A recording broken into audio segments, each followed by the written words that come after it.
थोडस डिस्टन्स वाढवायचं आहे. डोकं तिथेच, दोन्ही हातांच्या मध्ये डोकं टेकवायचा प्रयत्न. आणि जिथे जातात तिथे स्थिरता, तिथे स्थिरता.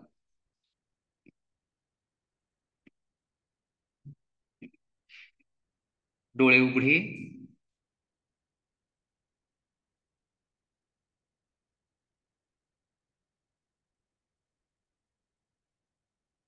श्वासाकडे लक्ष.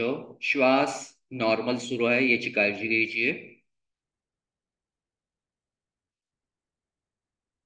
ज्यांचं डोकं टेकलंय त्यांनी हात अलगद काढून पायाच्या घोट्यांकडे न्यायचे.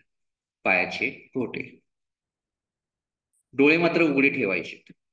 डोळे उघडे.